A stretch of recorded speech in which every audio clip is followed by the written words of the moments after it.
Good morning students. ये आपकी definition मैं कल के सेशन में करवाऊंगी।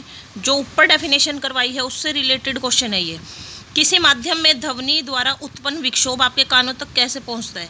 देखिए, माध्यम में ध्वनि द्वारा उत्पन्न विक्षोभ माध्यम के द्वारा, तो ध्वनि द्वारा जो विक्षोभ उत्पन्न होता है, अगर हमारे एटमॉस्फेयर में एयर है, एयर क्या है, माध्यम है, उसके द्वारा हमारे कानों पर पहुंचता है। आप स्पेस में चले जाओ, स्पेस में एयर नहीं है तो आपको एक दूसरे की आवाज़ सुनाई नहीं देती वहाँ पे। तो जो विक्षोभ है, जो ध्वनि है, वो कब सुनाई देती है? माध्यम के द्वारा। आपके विद्यालय की घंटी ध्वनि कैसे उत्पन्न करती है? विद्यालय की घंटी, जब हम घंटी बजाते हैं तो कंपन होता है, कंपन के द्वारा ध्वनि उत्पन्न करती है। जब घंटी को हथौड़े से पीटा जाता है तो घंटी में कंपन उत्पन्न होता है। विद्यालय के घंटी कंपन के द्वारा, ध्वनि कैसे उत्पन्न होती है? कंपन के द्वारा। जब घंटी को हथौड़े से पीटा जाता है तो घंटी में कंपन होता है। ध्वनि तरंगों को यांत्रिक तरंगे क्यों कहते हैं? इंपॉर्टेंट क्वेश्चन है।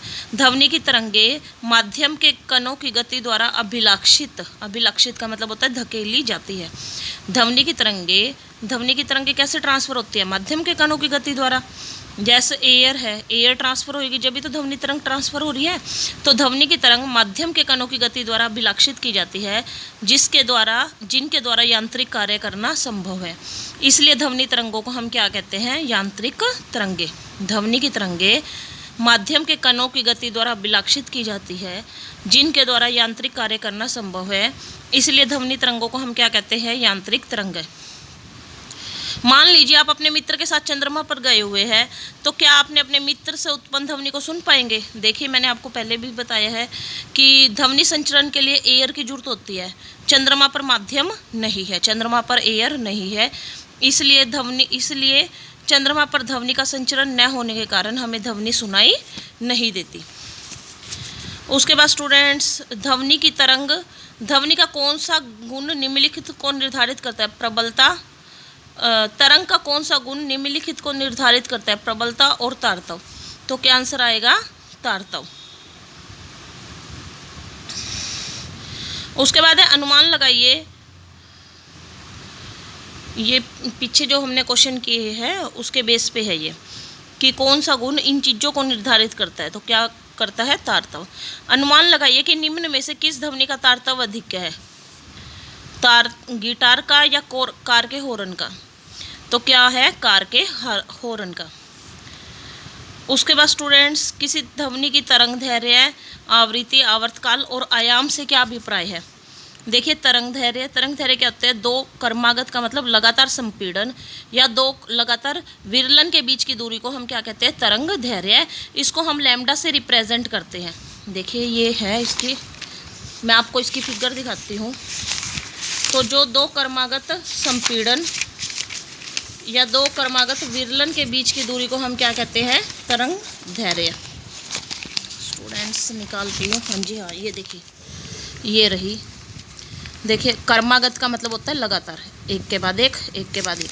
तो दो क्रमागत जो विरलन के बीच की दूरी है, यहाँ पे सेंटर से लेके सेंटर तक की दूरी, तो दो क्रमागत विरलन के बीच की दूरी या दो क्रमागत संपीड़न के बीच की दूरी। देखो, संपीड़न के बीच की दूरी, इसी तरह विरलन के बीच की दूरी। क्रमागत का मतलब लगातार, तो उसे हम क्या कहते हैं?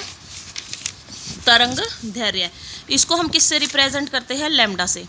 आवृत्ति मतलब आवृत्ति को वैसे बारंबारता कहते हैं, यानी कि एक सेकंड में कितनी दोलनों की संख्या हुई है उसको हम क्या कहेंगे? आवृत्ति।